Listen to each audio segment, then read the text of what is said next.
maintenant passer la parole au professeur Denis Vincent sur serment d'Hippocrate versus serment d'expert, lequel s'impose à l'expert judiciaire. Alors, je rappelle que le professeur Vincent de Nîmes est, comme nous tous ici, presque tous, experts près de la Cour de cassation. C'est bien ça, voilà. Monsieur Vincent, je vous en prie. Alors, Monsieur Koudane, je vous remercie infiniment. Je suis très heureux et je remercie le président Olivier Jardet de m'avoir sollicité pour vous présenter une question qui m'a beaucoup interrogé et pour lequel je pense avoir des éléments de réponse, mais je serai très heureux des commentaires que vous pourriez faire. Je remercie Monsieur Koudane de l'introduction qu'il a faite, même brève, mais j'ai eu le plaisir et l'honneur de le rencontrer il y a quelques années à Nancy lorsqu'on évaluait on m'avait demandé d'évaluer comme interniste l'unité INSERM de Madame Cani, et il y avait eu quelques combats à mener avec un pneumologue féroce qui avait été à peu près, disons, ça m'a laissé un souvenir particulier. Voilà. Merci. Et j'avais beaucoup apprécié votre accueil à ce moment-là. Voilà. Tout ceci se déroule dans le cadre de l'exercice de l'expertise. Bon, notre collègue nous en a parlé tout à l'heure, mais on doit clairement prêter serment lors de l'inscription sur les listes d'experts près de la Cour d'appel du ressort dans lequel nous travaillons, ou à chaque expertise administrative, et on s'engage à être impartial, consciencieux, objectif et diligent. En étant un peu toxique, je dirais qu'un bon expert est un expert qui rend le rapport à temps, quelle que soit la qualité de l'expertise. Bon, enfin, c'est un autre problème. C'est très important, tout à fait, parce que comme ça, mais si on est en retard, ça peut servir au magistrat pour dire que c'est de la faute de l'expert que la procédure judiciaire est trop longue. Voilà. Pour moi, c'est parfois vrai. Et donc, comme expert, le code de déontologie, repris dans l'article du Code de santé publique, dit qu'on ne peut pas être médecin expert et médecin traitant d'un même malade. J'ai rencontré des expertises judiciaires qui m'ont conduit à être confronté à comparer mon activité d'expert, puisque je rencontrais le patient dans le cadre d'une expertise, et par rapport à mon activité de médecin. Donc, nous allons voir quelques exemples d'expertise qui m'ont posé problème. Quelle est l'approche médicale qu'on peut en avoir, l'approche juridique et judiciaire, et voir si on peut choisir. Je pense que oui, en fait, mais je vous le soumets. Donc, c'est l'exemple d'un patient ayant un angioœdème récidivant, donc un œdème d'origine vasculaire, qui, quand il est au niveau ORL et par défaut en CA inhibiteur, peut tuer. J'ai des experts dans un autre dossier, mais là, la forme était plutôt chronique, correspondant à celle dont je viens de publier la description. Mais là, ça aboutissait à une incapacité à poursuivre le travail. Il y avait un contrat de maintien des revenus qui n'était plus honoré par la compagnie d'assurance parce que son médecin expert, un généraliste qui n'avait aucune connaissance particulière dans ce domaine, avait considéré que le patient était consolidé et il y avait une dérive sociale et humaine puisque les revenus de la famille et puis les remboursements des crédits pour acheter la maison, etc., étaient absolument ne pouvaient pas être tenus par la famille du patient. Donc, le contentieux avait pour objet de déterminer la pertinence de la consolidation ou non. Et c'est là où je me suis rendu compte que le bilan de l'angioëdème n'était pas exhaustif, qu'il y avait des causes, bon, certes, comme universitaires, nous faisons de la recherche, mais là, il y avait vraiment plein de causes qui n'avaient pas été évoquées. Et là, vous avez la référence du papier que j'ai sorti, mais ce qui est quand même qui n'était pas décrite à cette époque, mais j'ai donc proposé aux parties de suspendre les opérations d'expertise, de proposer soit de le faire moi-même, c'était un peu tendancieux, soit de le soumettre au médecin qui s'occupait du patient, le bilan étiologique pour trouver une solution et essayer de guérir le patient. Et quand l'avocat m'a demandé quel était le pourcentage quelle était la probabilité de réussite de cette démarche, je lui ai répondu 95%, parce que 100% en médecine, c'est quand même assez rare. Et il m'a dit qu'il ne refusait cette proposition parce que ce n'était pas 100% de certitude de guérison. J'ai trouvé ça inhumain et c'est pour ça que je me trouvais confronté au dilemme que j'évoquais, prétexte à à ce topo. Pardon. Le deuxième exemple, et plus récent, c'est celui d'un patient qui, du fait de l'erreur diagnostique du médecin qui l'a pris en charge, un pneumologue qui a trop fait confiance à un TEP scan avec un SUV qui était à 2,5, 3, il dit que bon, c'était pas dramatique, bon, a retardé un petit peu les procédures diagnostiques, ce qui fait que quand le diagnostic du cancer du poumon a eu lieu, il y avait une métastase cérébrale. Donc, il a été opéré, le patient va à peu près bien. Du coup, quand l'avocat me demande de convoquer le 2 août le patient, je le convoque pour le 30 août, 3 semaines après, qui est le délai minimum. Et le 29 août, l'avocat me dit mon médecin conseil n'est pas libre, je ne peux pas, je demande au patient de ne pas venir. Là aussi, le cancer du poumon, et j'imagine que certains d'entre vous en ont géré plus d'un, c'est quelque chose qui, certes, a fait des progrès sur le plan du traitement, mais a un potentiel évolutif qui peut rapidement tuer le patient. En tout cas, on était dans un stade 4 avec une survie de 5 à 10 à 5 ans. Et donc, l'idée de faire l'expertise assez rapidement n'était pas choquante en soi. Et donc, j'ai tenu la réunion d'expertise sans le patient, on avait les documents suffisants. Et puis après, j'ai revu dans une deuxième réunion, parce que le patient m'avait demandé, une deuxième réunion pour examiner le patient et compléter et déposer le rapport que le magistrat me demandait. Donc là, il n'y a pas trop de difficultés, mais j'aurais pu reporter la réunion au risque de voir le patient s'aggraver entre-temps et ne pas pouvoir l'examiner. On m'a demandé d'évaluer, troisième expertise, l'origine de la fibrose pulmonaire d'un patient alors que son parcours professionnel évoquait une exposition à l'amiante, probablement modérée. Quoi qu'il en soit, à part le diagnostic initial, c'est une asbestose. Il n'y avait aucun critère, aussi bien radiologique, enfin radiologique essentiellement, à une asbestose. Donc en fait, j'ai essayé de récupérer le lavage broncho-alvéolaire qui avait été fait à un certain moment. Je n'ai pas pu l'avoir. On aurait pu au moins compter les fibres d'amiante, même rétrospectivement. Cela m'était arrivé à propos d'une pièce de lobectomie. Et les choses ont été un petit peu compliquées. Puis j'ai demandé donc les pièces complémentaires. Et comme cela se fait dans l'expertise, toujours avec un certain délai. Et l'avocat du demandeur m'a renvoyé des pièces nouvelles qui pouvaient être intéressantes à l'expertise 3 mois après le délai fixé. Bon, comme moi-même j'étais en retard, ça ne me choquait pas, mais j'ai demandé après si, enfin, l'avocat s'est excusé elle-même parce qu'elle souffrait d'une leucémie et que donc elle avait du mal à assurer la défense de son client. Bon, je n'ai pas suggéré qu'elle passe la main à quelqu'un d'autre, mais enfin voilà. Et donc, j'ai quand même pris en compte les éléments que m'apportait cet avocat pour que la résolution du litige se fasse le plus humainement possible.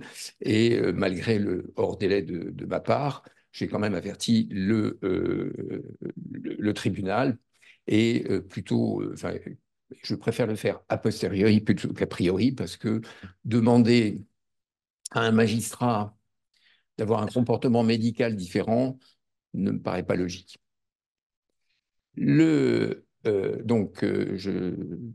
C'est l'expertise dont je viens de parler. Et donc, il y avait une difficulté diagnostique.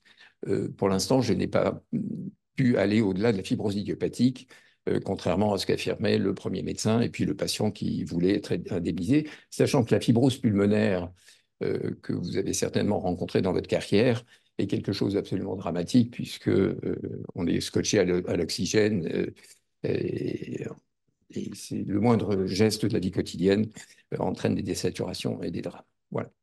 Donc la solution, elle est soit d'être purement expert judiciaire, on n'a pas les éléments, pouf, on ne répond pas, on répond de manière négative, soit on essaye d'avoir les éléments de preuve à partir du centre hospitalier mis en cause, qui est la solution que j'ai adoptée. Alors, il y a je dirais, la situation là, que je vous ai présentée sur ces quelques expertises fait que l'attitude du médecin que j'ai été, que je suis d'ailleurs, pardon, s'oppose au principe de l'expertise et notamment du respect à tout craint des délais et à ne pas tenir compte du justiciable. Et donc, il me paraissait, cela me paraissait mettre en évidence une contradiction entre ces deux principes. Donc, je me suis tourné vers l'aspect médical des choses et l'aspect juridique que je vais essayer de vous présenter rapidement.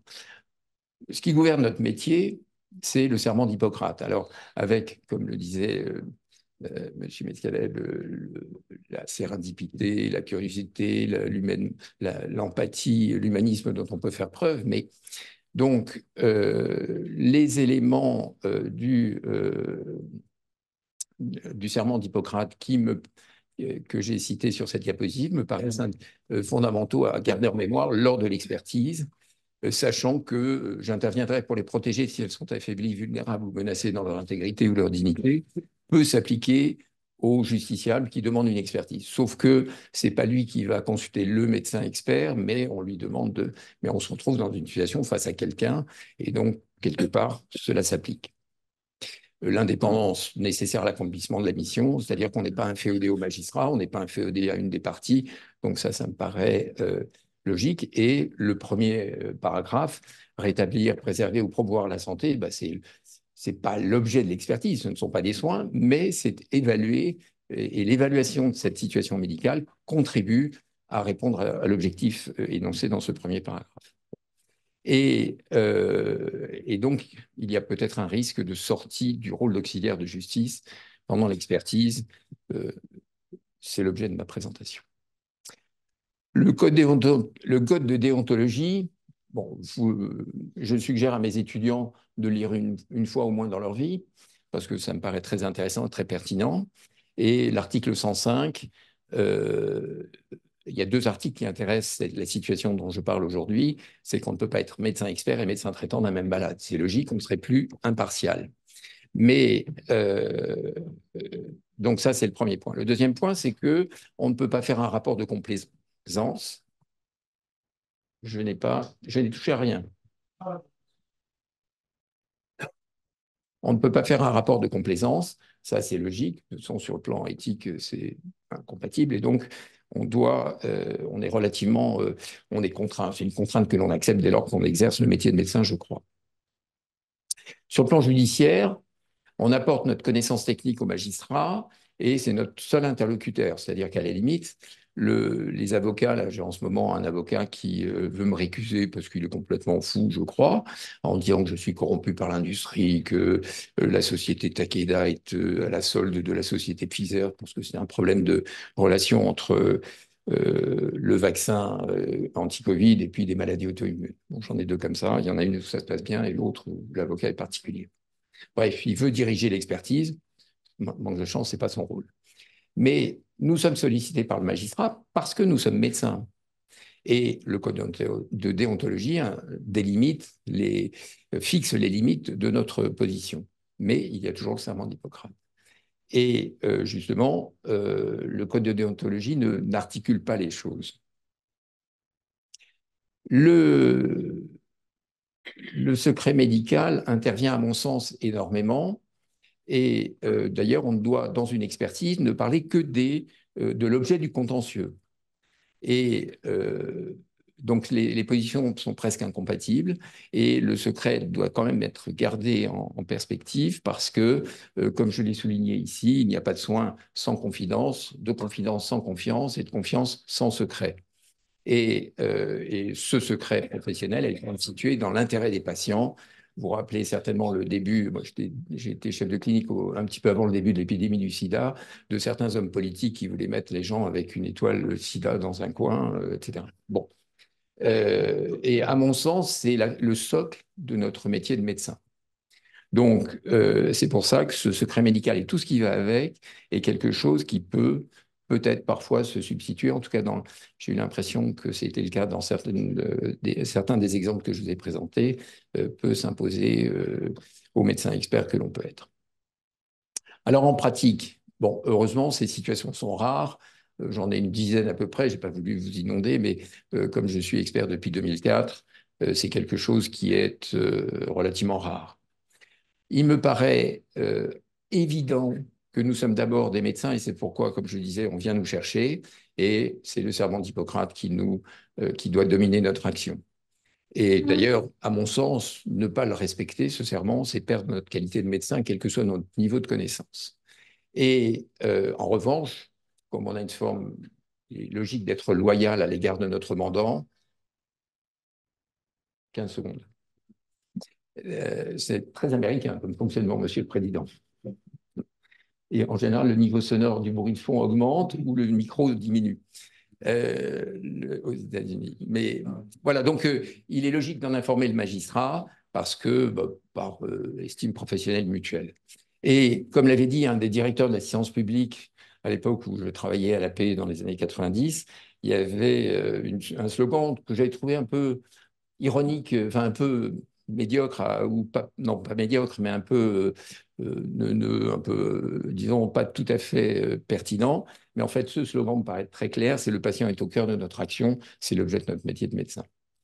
Et alors, l'ironie, c'est à propos du premier exemple cité, le magistrat, ça se passait au tribunal de Val-de-Briey. Et donc, le magistrat était à l'évidence débordé parce que je n'ai jamais eu de réponse quand je lui ai parlé de ma proposition. Les avocats ont répondu, donc, comme je vous l'ai dit, on a repris l'expertise. Je pensais que le patient viendrait me consulter, ça n'a pas été le cas. Donc, je ne sais pas ce qu'il est devenu, mais mon optimisme a été un petit peu douché. Voilà. En conclusion, ces serments sont complémentaires. Bien évidemment, si un malade fait un malaise pendant l'expertise, on arrête tout, on le soigne et on appelle enfin, on s'en occupe. Mais hors urgence, la combinaison de ces deux serments conduit à alerter le magistrat du contrôle des expertises, de la difficulté médicale. Ça peut parfois allonger l'expertise le temps que le malade aille mieux. Et il faut également en informer les parties, soit pendant la réunion d'expertise, soit après le dépôt du rapport, pour des raisons d'absence d'influence des parties sur le rapport ultérieur ou avant son dépôt. Voilà, je vous remercie. Merci, Monsieur Vincent, pour cet exposé très didactique et très, très clair. Y a-t-il des questions à poser au professeur Vincent qui a mis en exergue en particulier la notion de secret? Oui, Monsieur Yves Jacob, je vous en prie. Vous devez avoir un micro parce que comme c'est retransmis, voilà. Mon cher Yves. Merci Denis pour cet exposé très intéressant.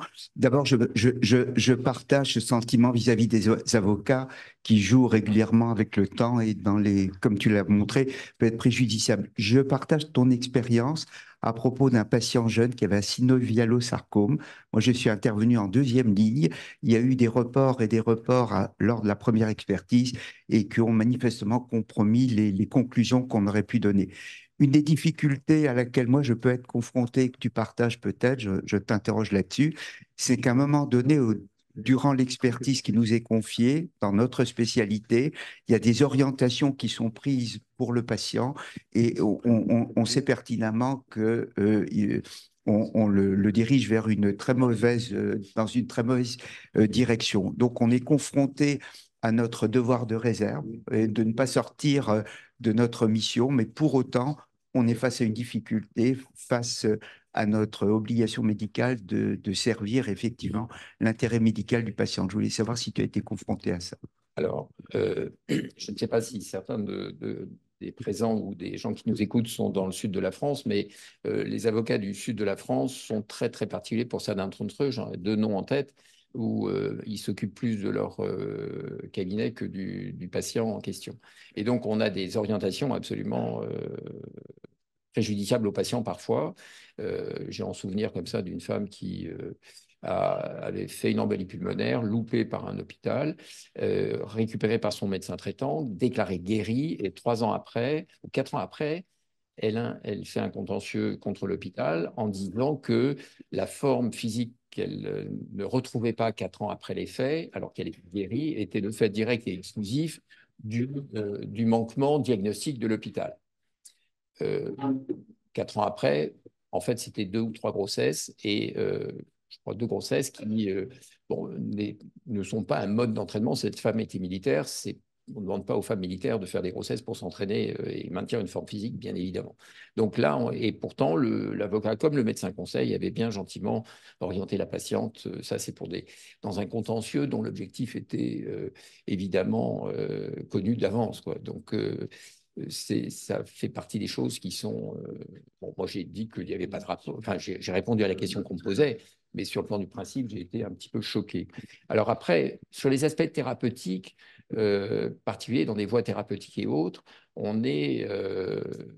c'est toujours difficile. J'ai l'exemple d'une jeune fille, plutôt à 11 ans, qui a eu un océosarcome d'une branche pubienne qui a été méconnue, qui s'est envahi tout le pelvis, et les collègues d'un CHU qui ont pris en charge cette gamine l'ont sauvée, mais au prix de telles séquelles que c'est absolument... Moi, je me suis interrogé sans en parler autour de moi, et c'est la première fois que j'en parle publiquement ici.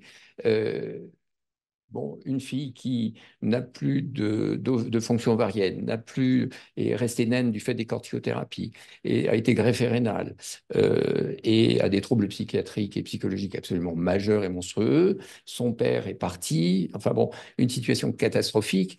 Ça fait cher de la médecine, et évaluer le préjudice, là, quel est le préjudice? Est-ce que c'est les soins qui ont été miraculeux? Parce que le pronostic, j'ai oublié les chiffres exacts du pronostic de ce type de maladie osseuse, mais c'est absolument effroyable. Et surtout, en plus, avec un retard diagnostique de 2 mois environ qui avait que la maladie avait progressé. Mais voilà. Donc là, on est dans des situations où si j'avais pris position en disant, mais c'est bon, ça voulait dire que la gamine ne serait morte, quoi. Enfin, donc je ne pouvais pas exprimer volontairement que la jeune femme soit morte. Et puis, c'était une performance intellectuelle et avec un suivi extraordinaire de la part des collègues du CHU qui la prenaient en charge. Ça, il n'y a rien à dire, mais le résultat était un petit peu catastrophique. Alors, ça a été difficile à porter, même pour l'expert que j'étais. Ouais. Merci. Alain Charles. Oui, merci, monsieur Vincent. Vous nous avez apporté les éléments tout à fait intéressants. Et ce que je voulais simplement faire, c'est apporter un petit correctif, parce que vous avez dit concernant la citation de Alain Cordier. Voilà, merci, monsieur. Voilà, Alain Cordier. Son nom. Alors, Alain Cordier n'a jamais dit « le malade est au cœur de notre action ». Je vais vous dire ce qu'il a dit. Parce que Alain Cordier était un fin lettré qui accordait beaucoup de poids aux mots et qui savait ce que parler veut dire. Et il a dit très expressément, le malade est le cœur de notre action, ce qui n'est pas tout à fait pareil. Parce que de dire que le malade est au cœur de notre action, ça veut dire que notre action peut être également périphérique. Mais là, non, il dit le malade est le cœur de notre action, uniquement, exclusivement. Merci. Alors, merci Alain Charles. Oui. Je vous remercie, mais j'avais retenu cette formule comme je l'ai cité. Et en plus, à l'époque, j'avais fait l'école de management des médecins hospitaliers, et donc on avait beaucoup disserté, on avait beaucoup disserté sur ça, donc je suis confus de l'erreur que vous corrigez, et je vous en remercie infiniment. Vous n'êtes pas responsable parce que c'est un dévoiement qui est habituel.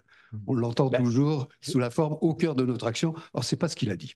Bon, nous retiendrons le cœur. Monsieur Devalet.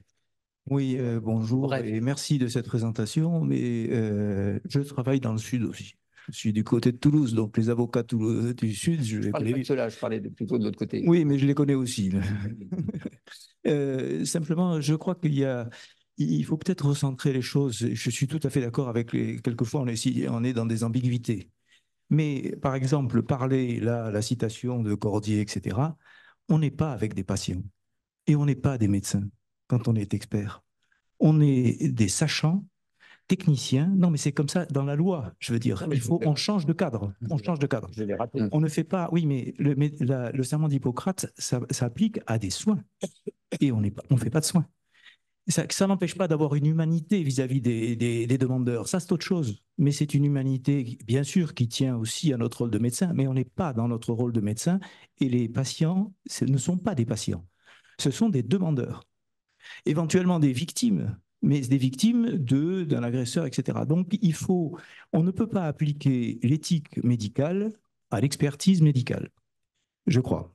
Ensuite, il faut bien séparer les expertises en évaluation du dommage et les expertises en responsabilité, parce que ça, c'est complètement différent sur l'approche qu'on peut en avoir. Et il y a une chose que j'ai apprise très récemment, moi aussi, je fais des expertises depuis 2004, donc on a la même ancienneté. Et au fil du temps, et j'ai appris très récemment par des magistrats qui m'ont appris que 70% des expertises que nous faisons se terminent par l'expertise. C'est-à-dire que nous sommes, quelque part, les juges in fine, parce que si l'expertise est bien faite, eh bien, ça n'arrive pas devant le juge du fond. Autrement dit, le juge du fond n'a pas à apprécier ou à tenir compte de notre expertise, puisque si elle est... Alors, elle doit être bien faite, puisqu'il ne parlait pas pour moi, hein, il parlait pour l'ensemble des... Voilà. Ça, c'est quand même particulièrement intéressant. Et je sais, il y a une ambiguïté, mais une ambiguïté qui est faite par le système juridique, c'est-à-dire que, par exemple, il considère que les experts en bâtiment, on est mis sur le même plan que les experts en bâtiment, etc., sauf que les experts en bâtiment, ils expertisent des biens, des objets, et que nous expertisons des êtres humains. Et ça, mais pour le droit, on est exactement sur la même longueur d'onde, c'est-à-dire qu'ils nous demandent d'être des techniciens scientifiques, et quand ils nous demandent une expertise objective, évaluer objectivement le préjudice moral, par exemple. Merci, oui. Voilà, c'est... Voilà. Donc, cette ambiguïté, mais il faut, je crois, et ça n'empêche pas d'avoir beaucoup d'humanité dans les expertises, mais il faut se placer dans un angle différent. Merci. On ne peut pas se placer comme un médecin de droit. Merci Pierre. Écoutez, oui, je vous en prie, je vous en prie. Un petit peu de réponse. Je suis d'accord pour le serment d'Hippocrate, c'est pour les soins, mais aussi pour le diagnostic que l'on peut faire. Il m'est arrivé j'étais interne au CHU de Limoges, de prendre le Capitole et de me retrouver en face d'un acromégale évident. Et si j'avais utilisé mes connaissances, et en plus je le faisais dans le créneau à l'époque, pour lui demander si éventuellement je violais le secret médical, puisque je vous dis ça parce que j'en avais discuté avec un de mes maîtres de l'époque. Et donc, il n'y a pas que le serment d'Hippocrate ne s'applique pas que aux soins. C'est la seule remarque que je ferai par rapport à ce que vous avez dit, et votre intervention me paraît très pertinente, bien sûr. Merci. Souvenons-nous quand même, c'est ce que je dis, c'est ce qu'on disait régulièrement aux jeunes étudiants, en matière d'expertise, il faut toujours se remémorer, en particulier certains articles du Code, mais pour les étudiants en médecine, il n'y en a qu'un seul à connaître par cœur, c'est le 226-13 du Code pénal, c'est-à-dire celui du secret professionnel. Et puis du 226-14 pour ceux qui vont lire, voilà. Donc ça, c'est absolument essentiel. Et on a tous des anecdotes sur ce plan-là. Moi, je me souviens d'avoir fait une expertise chez une bonne sœur qui avait été victime d'un accident de la voie publique avec une fracture du fémur, peu importe, mais sur une des radios du bassin, il y avait quoi? Un stérilet. Alors, fallait-il expliquer au juge, etc., que voilà, ben, pas du tout, pas du tout.